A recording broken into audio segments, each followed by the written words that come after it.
farsa, vamos dizer assim, benigna, porque é para preservar a integridade desse animalzinho tão bonito, desse inseto que é a borboleta, não é verdade? Bom, os Estados Unidos, e aí tendo por trás deles a família Illuminati, as 13 famílias, eles sempre usaram essa tática também.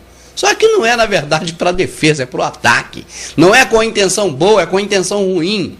Para você ter uma ideia, na Segunda Guerra Mundial, usaram tanques infláveis de borracha para iludir o inimigo de que estava sendo feita uma invasão terrestre, quando na verdade a invasão era de outra forma, em outro lugar.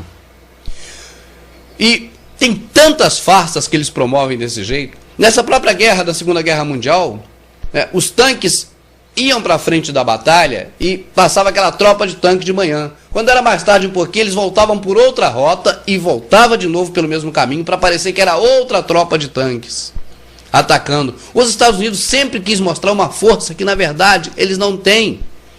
Os filmes de Hollywood, olha quantos heróis eles têm, não vou nem contar que são inúmeros, né? Mas vamos lá, Homem-Aranha, Mulher Maravilha, Batman e Robin, Superman, e não vou contar mais não que é muito, não é verdade? Aquilo tudo é para, no subconsciente nosso, ficar a informação guardada de que eles são superpotentes, que eles são os maiores, os melhores, mas na verdade não é assim. E a farsa do Homem da Lua, um grande construtor de foguetes, ele definiu muito bem. Ele disse: se não pode fazê-lo, falsifique-o. Quando a União Soviética lançou o primeiro satélite Sputnik, em 1957, havia preocupação por parte dos Estados Unidos de que a União Soviética já havia refinado as suas técnicas espaciais. Também quando puseram o primeiro animal em órbita da Terra e depois o primeiro homem no espaço, e logo fizeram a primeira caminhada espacial, a primeira tripulação de 3 e as primeiras naves simultaneamente orbitando a Terra, a preocupação americana se converteu em medo e logo em horror ao ver como seu inimigo comunista conseguia tudo isso primeiro. People assumed that the nation that won the space race would win the Cold War. We defined that as being first to the moon. E era impossível ganhar os soviéticos na corrida espacial, a qual na verdade era uma carreira de armamento tecnológico. O que poderia fazer?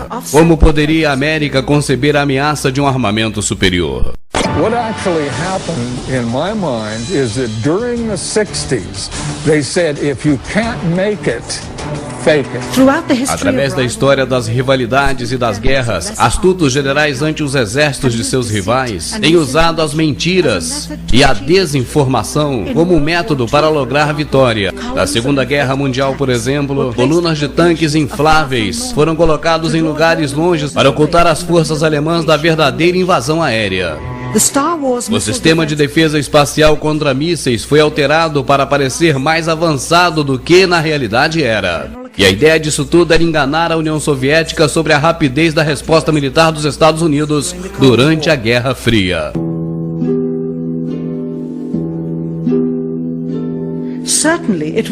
E certamente não era possível enganar somente os russos sobre a capacidade de defesa americana nos anos 60. As mentiras atingiam também 200 milhões de americanos naquela época. Isso poderia fazer aquela população crer que os Estados Unidos tinha capacidade de ir à Lua.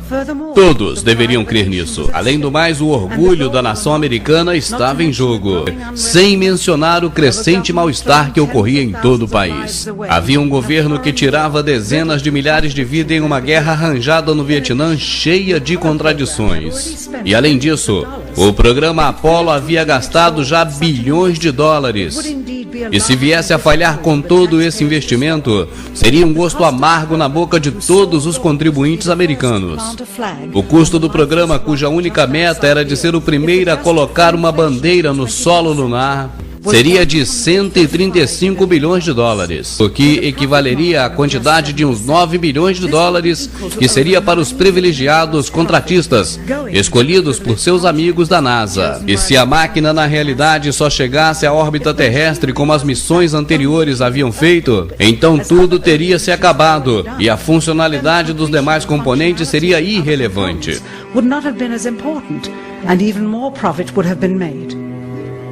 135 bilhões de dólares alimentariam a 2 milhões de pessoas por toda a sua vida. Também se poderia comprar 2 milhões de casas. Então, como manter um segredo por tanto tempo?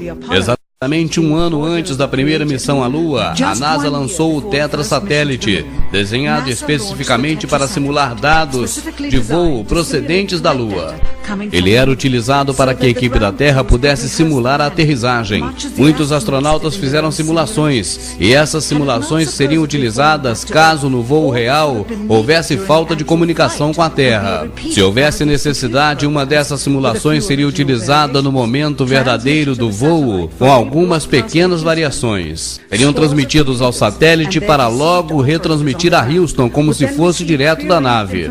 Inúmeros computadores e seus operadores receberiam informações emanadas diretos do satélite. Incluiria falsas informações da nave como altitude e combustível, como se ela realmente estivesse descendo sobre a superfície da Lua. E se os soviéticos conseguissem encontrar a verdadeira posição da Apollo 11, seria como encontrar uma agulha num palheiro. É certo que o programa Apollo estava muito setorizado. Havia vários centros de provas e fabricações por todos os Estados Unidos. E na verdade somente umas poucas pessoas tinham visão global do conjunto.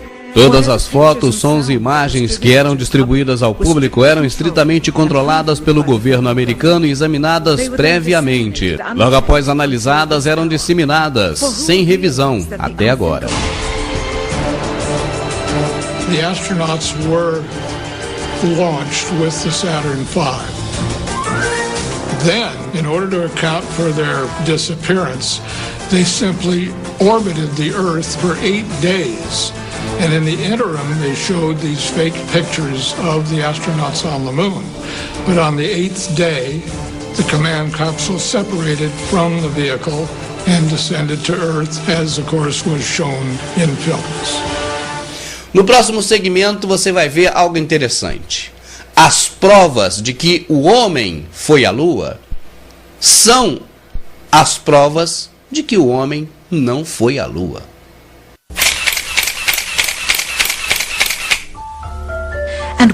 E o que há nas fotografias?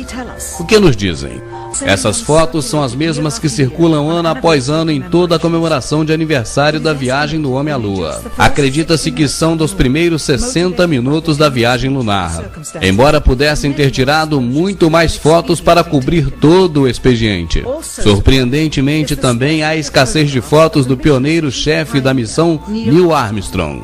O maior feito da história da humanidade e também do homem que deu o primeiro passo, fazendo eco em todo o mundo, criando uma nova era científica, só tinha uma foto de corpo completo na Lua, e assim mesmo, de reflexo. Quem sabe por temer ser culpado caso alguém viesse a descobrir a farsa. Ou talvez tenha esquecido de avaliar a autenticidade do evento.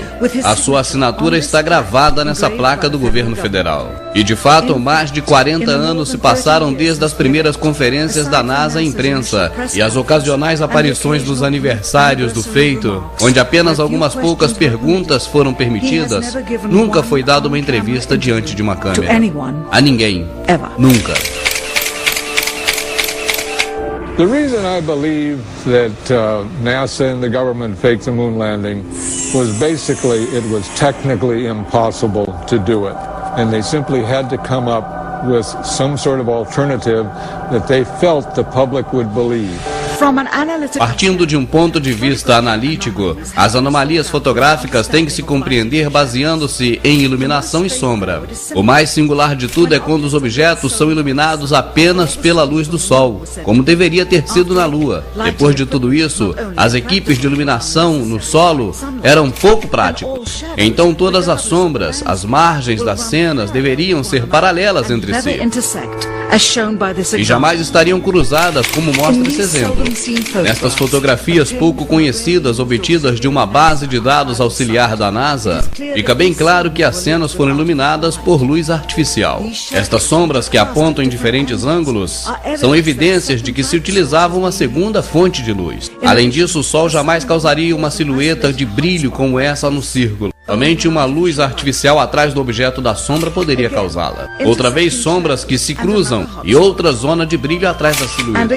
E mais uma vez, E outra vez. É simplesmente inconcebível que essa foto se houvera sido tirada com a luz do sol na Lua. Aqui as sombras se mostram escuras como piche. E sem nenhuma dúvida, aqui completamente na sombra, o astronauta se ilumina como uma árvore de Natal. Como pode ser isso? Ou essa, tirado do lado de sombra do módulo lunar. Nesta ampliação de uma foto da Apollo, uma pedra, provavelmente feita de papel cartão, pela dobradura aqui mostrada, está caracterizada pela letra C. Em publicações posteriores da mesma foto, a letra desapareceu, provavelmente editada. Aqui essa cruz que serve de guia e é gravada diretamente no negativo do filme e que deveria, portanto, aparecer na frente dos objetos fotografados. Observe que ela aparece atrás do objeto que foi fotografado, claramente evidenciando que houve uma manipulação fotográfica. No módulo lunar visto atrás do astronauta, claramente alguém se esqueceu de criar uma cratera debaixo do motor, já que ele tem 10.000 libras de força de empuxo, já que essa cratera foi uma das preocupações da NASA nas provas feitas em terra. The fact that there's no blast crater under the LEM is one of the most conclusive pieces of evidence that I find supporting the hoax. A NASA temia que o módulo viesse a cair dentro de uma cratera que ele mesmo criaria quando descesse. E nessa ampliação parece que o módulo lunar apenas foi posto em cima. E observamos que não há um só grão de poeira lunar sobre a pata do módulo. To have a powerful rocket engine blast the surface of the moon, blasting away all of the dust, and then find footprints surrounding the lunar lander, that to me would be an impossibility. E o que aconteceu com as estrelas? Na Lua e sem atmosfera, deveria ser um espetáculo impressionante as estrelas. E sem dúvida, nenhuma rara vez foi mencionada, nunca, por nenhum dos astronautas em nenhuma das missões. É claro que criar um mural com todas as constelações devidamente colocadas em seus respectivos lugares no céu, sem dúvida, seria impossível de realizar com exatidão. Um simples astrônomo amador competente poderia ter detectado o menor erro nas medidas. A resposta? Não tocar no assunto das estrelas. Jamais. Na conferência de imprensa realizada imediatamente após a missão, essa foi a única pergunta a qual Neil Armstrong respondeu com falta de memória. Could you actually see the stars and the solar corona in spite of the glare? We were never able to see stars from the lunar surface or on the daylight side of the moon by eye without looking through the optics.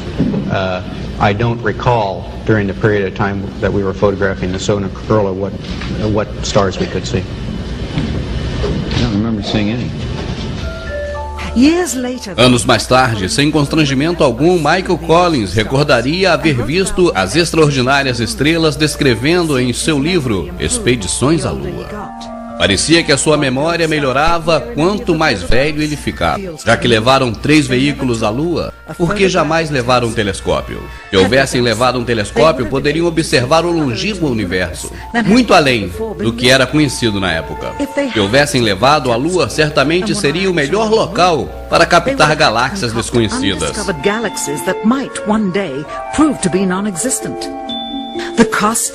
O custo dos 3 veículos lunares em dinheiro do século XXI, cerca de 60 milhões de dólares a unidade, mesmo tendo menos componentes que um Jeep.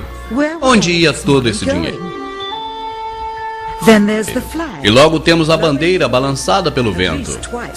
E vento, se na Lua não tem atmosfera? Só podemos então crer que todas as missões, na verdade, foram encenações de estúdio, feito assim por medo de uma possível espionagem aérea por satélite de uma nação inimiga. As mochilas, desenhadas especialmente para um cesto da gravidade da Lua, deviam ser despojadas de um sistema de refrigeração para permitir o movimento sem cair-se como peso. Com as luzes do estúdio tão próximas e oferecendo muito calor, criaria um acalorado astronauta por dentro. Talvez a necessidade de contar com ar-condicionado no estúdio seguramente foi o responsável pelo balançar da bandeira. Aqui o editor de imagem fixa a bandeira quando o efeito começa a ser perceptível. E aqui não se deram conta. Esse clipe, obtido há décadas atrás, nunca foi transmitido, devido ao inevitável progresso nas experiências e na supervisão. Mostrar um cesto da gravidade com o